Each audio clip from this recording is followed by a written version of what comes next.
His wife said, "Stop acting like we are into each other. You are just my roommate." He replied, "You are right."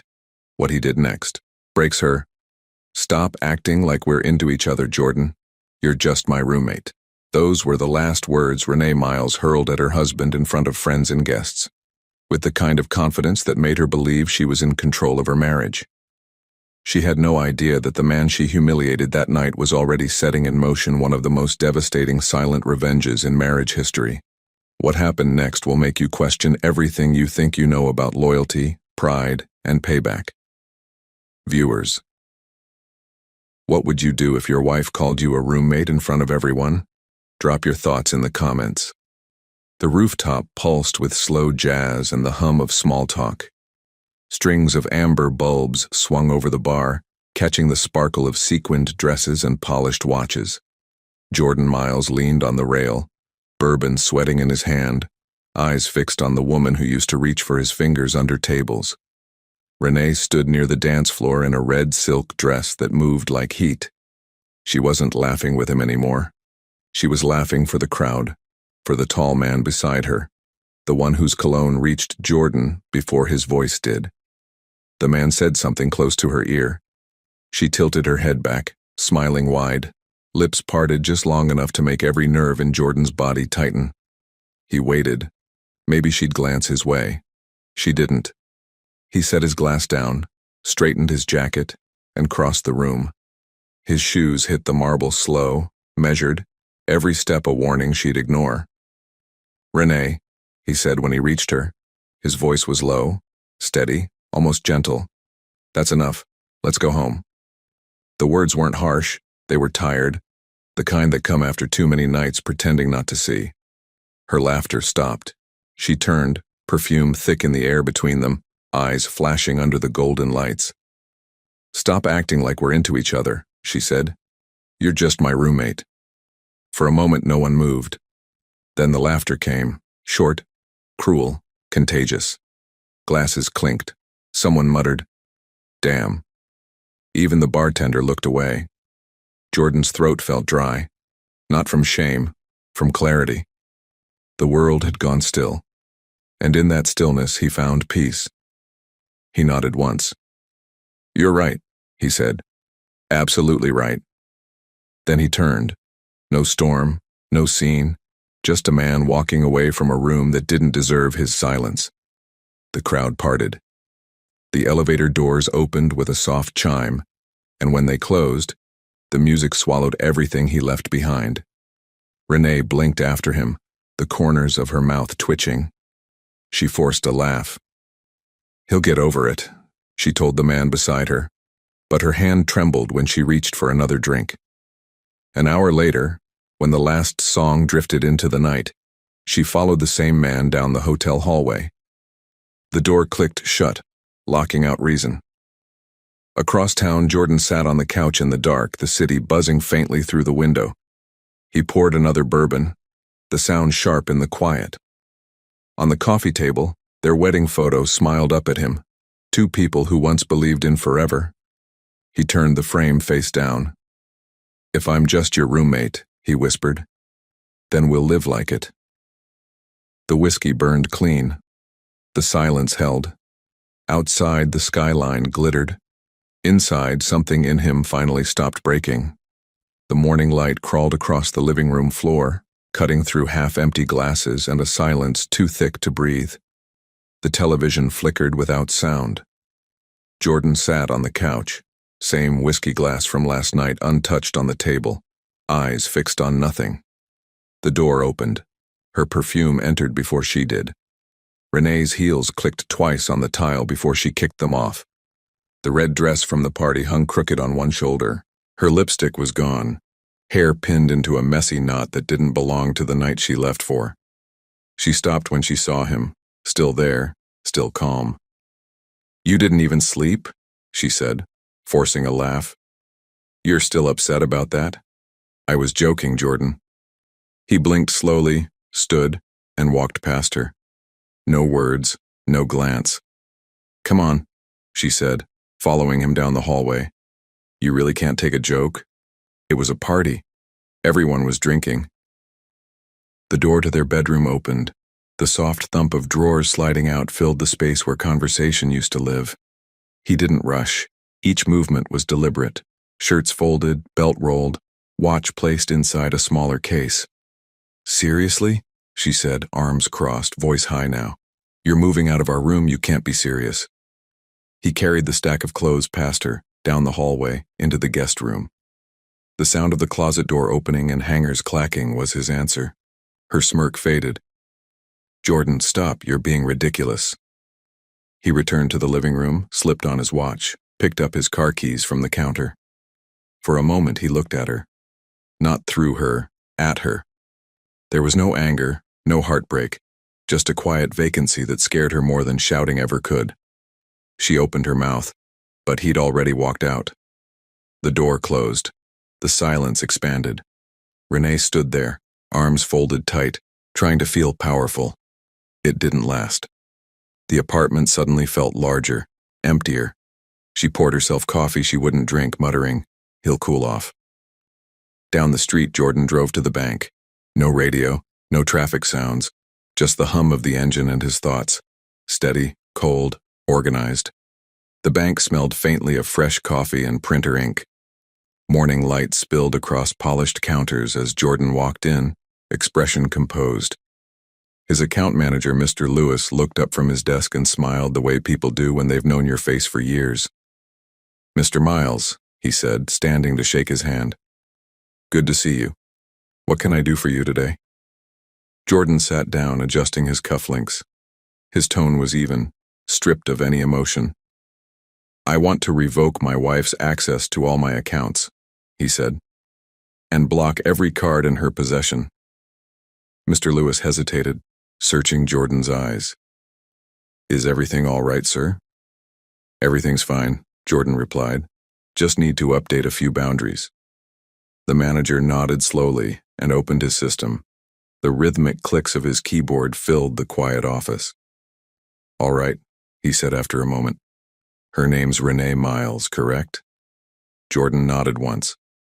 Mr. Lewis turned the screen toward him. "Here's the authorization page. You'll need to sign here, here, and initial beside the card cancellations." Jordan picked up the pen. His signature came out clean, deliberate, almost too calm for what it meant. "Once I finalize this," Mr. Lewis said, "her cards will stop working immediately." "Perfect," Jordan said, standing. "Roommates shouldn't share accounts." He offered a polite nod and walked out, leaving behind the faint smell of ink, leather, and finality. When he left, the morning sun caught the edge of his reflection as he drove to his office. For the first time in years, he looked like a man who didn't owe explanations. By the time he reached the office tower, the sky had turned the color of steel. He moved through the glass lobby, nodding to the receptionist who greeted him out of habit and took the elevator to his floor. The hum of machines and the faint smell of stale coffee met him the moment the doors opened. He loosened his tie, powered up his computer, and buried himself in work. Numbers, charts, contracts, anything that answered to logic. No calls to return, no music, just the soft click of keys that kept him anchored. Hours slipped quietly out the window. When the clock crept toward 6, he shut the laptop, folded his notes into his briefcase, and left to a law firm downtown. Paul Henderson's office sat in a narrow brick building 2 streets away, light spilling from its tall windows onto the wet sidewalk. The secretary waved him in without a word. Paul stood behind his desk, jacket off, sleeves rolled to the elbows. The look in his eyes was part question, part understanding. He finally spoke. "I want you to help me file for divorce." "Tell me what happened," he said as Jordan took the chair across from him. "She humiliated me in public when I tried to caution her. My wife was flirting at her friend's birthday party yesterday. She said I should stop acting like we are into each other, that I'm just her roommate."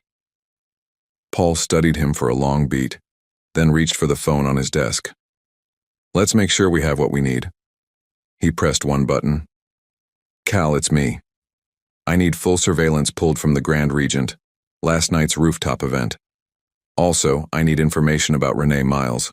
I will send you her picture together with her phone number." The voice on the line was crisp, professional. Noted.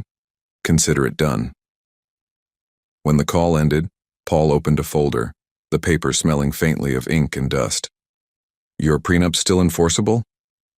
Original copy in my safe, Jordan said. Good. Clause 12 still protects you. Once we confirm infidelity, she forfeits all claims. He slid the signature page forward, the pen resting across it like a verdict. Date it tonight. Jordan signed slowly, the pen scratching through the silence. Paul gathered the papers, stacking them neatly. I'll start the filing as soon as Cal delivers proof. You'll have your clean break. Jordan nodded once, stood and buttoned his jacket. Keep everything quiet. Outside, the rain had thinned to a mist that clung to streetlights. He drove home through it, windshield wipers beating a slow, steady rhythm. At home, Renee tried to buy groceries, wine, skincare, flowers. Every card declined. The cashier frowned. She laughed awkwardly, pretending it was a technical issue, but something in her stomach sank. That evening, she waited for him, angry, rehearsed speeches in her head. The door finally opened. Jordan stepped in, dropped his keys, and walked past her straight to the guest room. Not a word, not even a look. That silence screamed louder than she ever could. She followed him, her voice already shaking with fury. You need to call the bank right now. All my cards were declined. I was standing at the register like some criminal. People were staring. He hung his coat on the rack and didn't answer. Jordan, I'm talking to you, she snapped. What did you do? He walked out and headed to the kitchen. He moved to the sink, filled a glass with water, and said quietly, I fixed the accounts. You don't have access anymore. Her eyes widened. You froze everything? Are you out of your mind? He drank, set the glass down with care. Roommates pay their own bills. Her breath caught, half gasp, half growl. You're punishing me for one stupid comment. He looked at her steady, almost tired. No, Renee. I'm setting boundaries you asked for. He turned and walked down the hallway, the sound of his footsteps absorbed by the carpet. The guest room door closed behind him, not slammed, just sealed. Renee stood motionless in the kitchen, the refrigerator hum rising like static. Outside, thunder rolled somewhere beyond the buildings, but inside the apartment the quiet was heavier than the storm. Morning broke clear and thin, sunlight spilling across the city like glass. Jordan was already gone before Renee woke. His car slipped into traffic quietly, another workday on paper, though the rhythm of his life had shifted into something colder and more precise. Downtown, Paul Henderson sat behind his desk, coffee half finished, papers spread like evidence of fatigue. The phone buzzed once. He lifted it, voice low. Yeah, Cal. The investigator's voice came flat but certain. It's done, I have everything. Paul leaned back. Tell me. She left the Grand Regent with a man named Andre Caldwell. Married. Dentist from Brookhaven. The cameras caught them in the lobby, then again on the 7th floor. They entered a suite at 11:42, left at 6:08. I've got the keycard log, billing receipt, all in his name. And it's not the first time. 6 months of hotel stays, texts, dinners, phone calls. Same man every time. Paul's eyes narrowed. He's married? Yeah. Wife's name is Lydia Caldwell. Bring me the file, Paul said. An hour later, Cal set the folder on his desk, a neat arrangement of stills, timestamps, and text transcripts that smelled of toner and betrayal. Paul flipped through each image once, confirmed what he already knew, and closed the folder with a quiet snap. Then he reached for the phone. When Jordan answered, his voice was steady, almost detached. Come in, Paul said. You should see this yourself. By early afternoon, the office lights cut a soft gold across the desk. Jordan arrived in his usual controlled manner, rain-clean air still clinging to his jacket. Paul didn't speak until the door shut. He turned the laptop toward him. The first clip rolled, Renee in her red dress, Andre at her side, fingers brushing as they crossed the lobby. The elevator doors slid open. Their reflections disappeared inside. The hallway footage followed. Her laugh, the suite door, the timestamp. 11:42, 6:08. Paul paused the video. That's him, Andre Caldwell. Married. The wife has no idea. Jordan studied the frozen frame, her hand on another man's shoulder. How long? Half a year, maybe more. The pattern's clean. He uses his own card. She doesn't hide it well. Jordan's gaze stayed on the screen. File for the divorce. Paul nodded. I'll have the petition drawn tonight. The evidence is ironclad. She forfeits everything under Clause 12. Jordan's expression didn't change, but something colder settled in his voice. After the decree is finalized, send a copy of all this to his wife. Quietly, no name on the envelope. Paul's pen hesitated above the paper. Understood. He finished the authorization sheet, slid it across the desk. Jordan signed without pause, the pen scratching clean through the silence. Paul stacked the documents, tied them with a ribbon of red tape, and pushed them aside. It's official now. Jordan buttoned his jacket, eyes still fixed on the black screen. Good. He left without another word. Outside, the day had brightened, sharp and clear, the city shining as though it hadn't heard what had just been decided. A week passed in silence, thick enough to touch. The city had moved on, but their apartment hadn't. Renee filled the rooms with music and perfume, pretending peace lived there again. Jordan came and went like a tenant. They didn't speak. They just shared oxygen. Friday evening gathered slow and heavy, the kind that turns windows to mirrors. The city hummed beyond the glass, a low current that didn't reach the silence inside. The apartment smelled of candle wax and leftover perfume. Renee moved through it in her silk robe, humming to herself, one hand cradling a glass of wine. The sound of a key turned the air still. Jordan stepped in, jacket over his arm, a single envelope in his hand. No words, no greeting. Just the quiet scrape of the door as it closed behind him. She raised an eyebrow. You could at least text when you're coming. Some of us enjoy privacy. He placed the envelope on the dining table between them, careful, almost gentle. This is for you. What is it? She asked, setting the glass down. Your papers. She blinked, confused for a moment, then laughed softly. Papers? He didn't move. Divorce papers. The laughter stopped. Her expression froze, then reshaped itself into mock surprise. You're serious? I am. She walked closer, hips swaying as if control still belonged to her. You filed without even telling me? That's low even for you. You made it clear we were done, he said quietly. I just put it in writing. Renee tilted her head, smiled, the kind of smile that always came right before she twisted a knife. Fine. If this is your grand statement, let's make it official. She tore the envelope open, eyes running over the first page without reading, skimming past the legal lines like they were lyrics she already knew. Her signature space waited at the bottom. Without hesitation, she picked up the pen. You think this scares me? I can't wait to be free of this.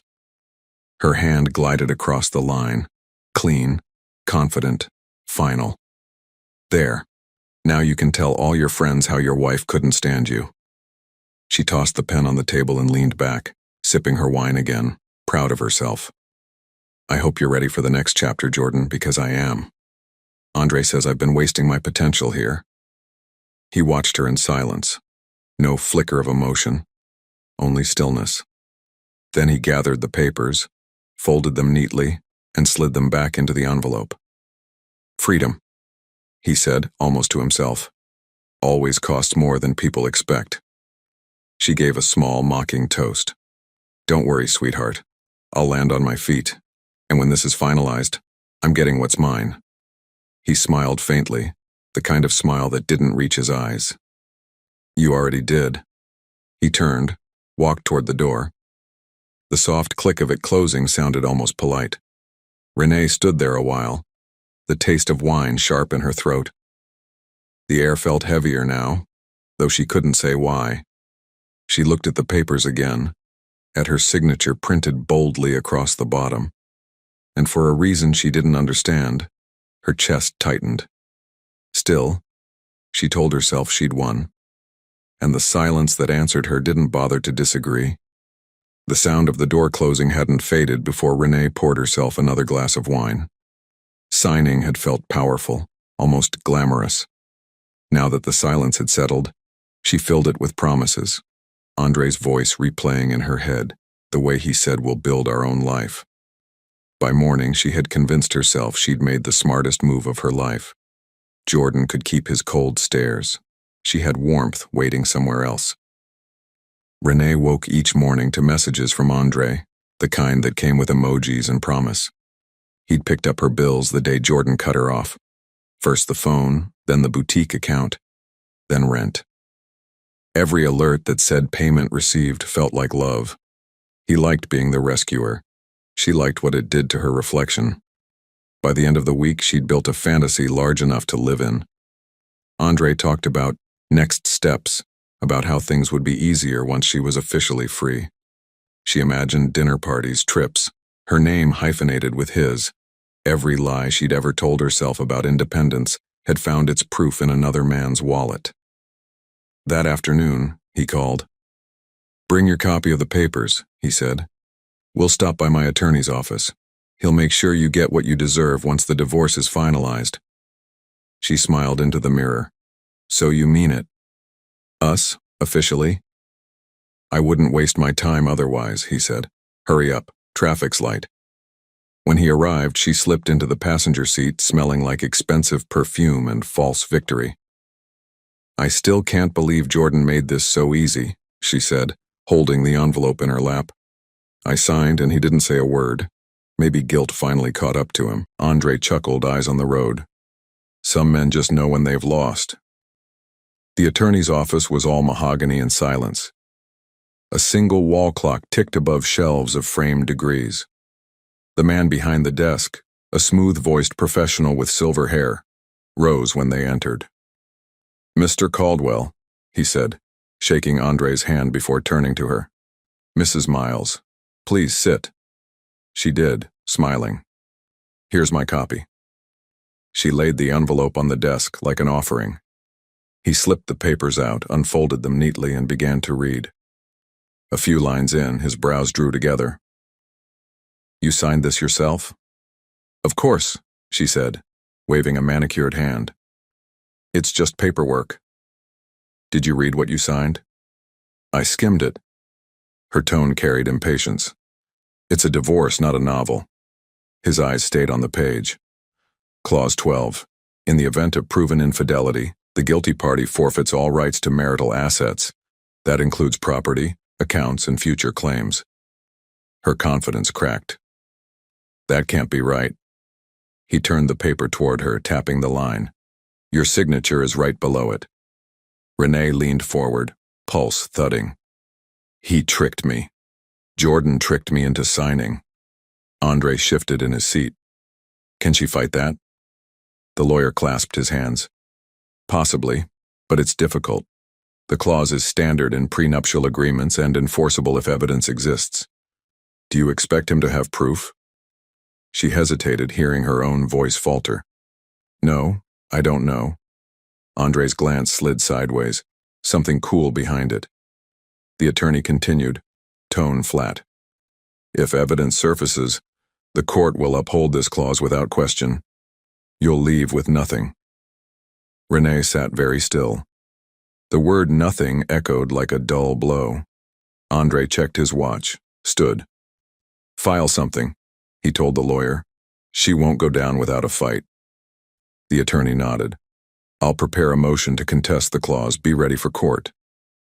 Renee gathered the papers with trembling hands. She wanted to cry, to shout, but pride locked her throat. She rose slowly, forcing her smile back into place. "I'm not done with him," she said. "He doesn't get to win this easily." Andre walked ahead, already on his phone. She followed into the pale afternoon light, clutching the envelope to her chest, the ink of her own name feeling suddenly heavy. Freedom, she realized, was a debt she couldn't afford. A month passed, and the city wore the warmth of late summer like perfume. The courthouse loomed against a pale sky, its marble steps washed clean by morning rain. Renee stepped out of the car in a fitted white suit, every line of her body rehearsed for victory. She'd slept little, but concealer hid the truth. Her lawyer met her halfway up the steps, smiling with the kind of confidence she paid him to have. "Don't worry," he said, holding the door open. "He can't just erase your years. We'll push for half, maybe more." She nodded, chin high. "Let's finish this." Inside, the air carried that sterile chill of bureaucracy and judgment. The wooden benches gleamed under fluorescent lights. Jordan sat at the petitioner's table with Paul beside him, both men calm, unbothered, the picture of quiet certainty. He didn't glance up when she entered. That stung more than if he'd glared. The clerk called the case, and the shuffle of papers began. Judge Wallace presided, silver hair, even tone, the authority of someone too old to be impressed by pride. Paul rose first, his movements economical. "Your Honor, we're here to finalize the dissolution under the binding prenuptial agreement signed by both parties. Clause 12 voids all financial claim in the event of infidelity." Renee's lawyer stood immediately. "Your Honor, we challenge the application of that clause. Mrs. Miles signed under emotional distress and without legal representation. We also dispute the allegation of infidelity." The judge's gaze drifted toward Paul. "Mr. Henderson, evidence." Paul handed the bailiff a sealed folder. "Exhibit A through C, verified footage, keycard logs, and billing records from the Grand Regent Hotel. Time-stamped. The respondent appears with one Andre Caldwell, a married man." Renee's lawyer bristled. "Your Honor, this was not part of the original filing." The judge's hand lifted. "It is now." The courtroom screen flickered to life. There she was, her red dress, her laughter frozen in grainy light, Andre's hand at her waist as they disappeared into an elevator. Another clip showed the hotel's 7th-floor hallway, her head resting against his shoulder. Gasps spread through the benches like whispers escaping control. Renee's lawyer leaned close, voice barely audible. "Say something." She stared straight ahead. "It's not what it looks like," she said weakly, though her own eyes betrayed her. Paul's tone stayed surgical. "The clause is explicit, Your Honor. The petitioner invokes Section 12 under proof of violation." The judge scanned the pages before him, then looked up, expression unreadable. "Mrs. Miles, do you deny that this man is not your affair partner?" The silence that followed was heavier than any confession. "Then the court sees no grounds to dismiss Section 12. His gavel tapped once. "All assets revert to the petitioner.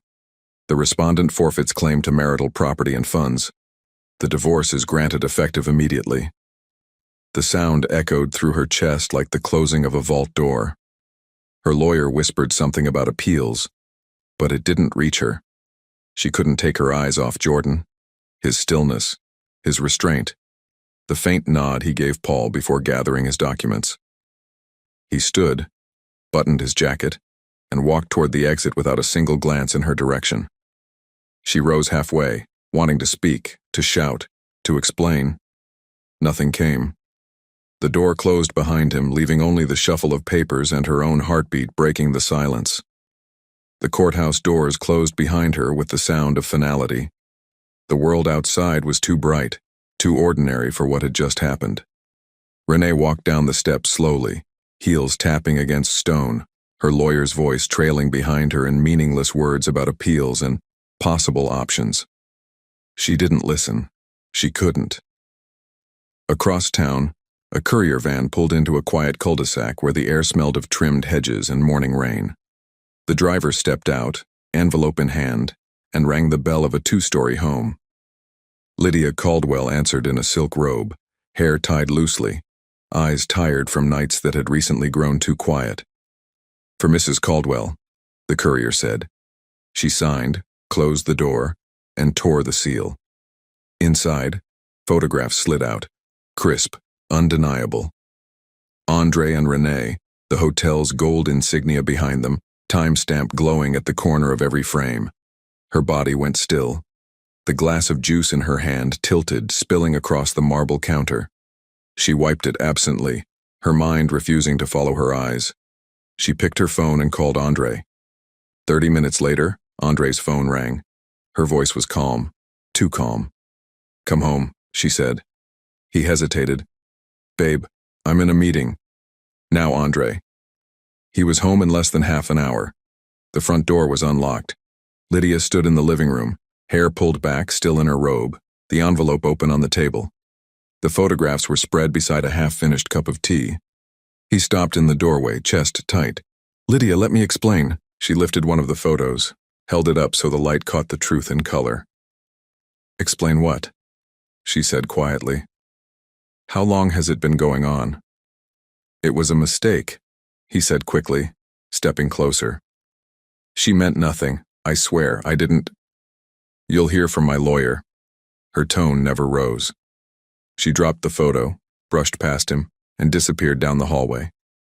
He stood there, frozen, heart pounding, the house suddenly too large for air. Then panic took over. He pulled his phone from his pocket, opened Renee's contact, and hit block. Then her social media, one by one, block, block, block. The screen went black. So did everything else. The courthouse steps still echoed in Renee's ears long after she'd left them behind. The city noise blurred into a low hum, cars and voices blending with the ringing in her head. Every step she took felt heavier, slower, like the world was pulling her backward. When the taxi stopped at Jordan's gate, she didn't even notice. The driver had to call her twice. The house looked smaller than she remembered. Tidy, cold, painfully quiet. Inside, the air was still scented faintly with his cologne. She moved through each room like a stranger, collecting her clothes, shoes, jewelry boxes, the framed photos she once made him hang in the hallway. Each thud of a suitcase zipper sounded final. She dialed Andre's number, once, twice. The call rang once and went dead. She tried again, straight to voicemail, her stomach twisted. She checked her messages, none. Opened social media, user not found. Another app, same. One by one, every line that tied her to him had vanished. Panic replaced pride. She called again, whispering his name into a phone that no longer answered. Then she called friends, each call colder than the last. "Hey, can I crash at your place for a few days?" "Oh girl, I wish, but my cousin's in town." "I'm out of state, maybe next week." "Let's talk later, I'm busy." The last one didn't even pick up. She stared at the packed luggage near the door and realized she had nowhere left to drag it. She waved another taxi. The driver looked at her through the mirror. "Where to?" She swallowed hard. "Any place cheap." They drove in silence. The city that once felt like a playground now looked different. Every light mocking, every billboard loud with things she'd lost. The motel was small, 2 stories, the sign flickering weakly against the night. The receptionist didn't ask questions. People who came there didn't want to be remembered. Renee paid cash. The bills shook in her hand. The key was cold metal, room 12A. Inside, the wallpaper peeled at the edges. The air smelled of damp sheets and bleach. She dropped her bags beside the bed and sat down slowly, staring at her reflection in the small wall mirror. The woman staring back looked older, emptier, undone. She tried one last call, Andre's number, then Jordan's. Both went to voicemail. That was when the silence finally broke her. The tears came slow at first, then heavy, spilling down her cheeks as her body folded over the bed. The sobs came from somewhere deep, from the part of her that still remembered the man she once had, the home she once owned, the choices she could never undo. By midnight, she lay staring at the ceiling, eyes swollen, makeup gone. The hum of a broken fan filled the room. In another life, she thought, she might have been forgiven. In this one, she'd become her own punishment. And as the night deepened, the city kept moving outside, cars passing, lights changing, people laughing somewhere far away. while Renee Miles lay still in a room that finally matched the truth she'd made for herself. Empty, quiet, and forgotten. Viewers, do you think Jordan did the right thing? What would you have done if you were in his shoe? Drop your thoughts in the comments and don't forget to like and subscribe for more interesting and true-to-life stories.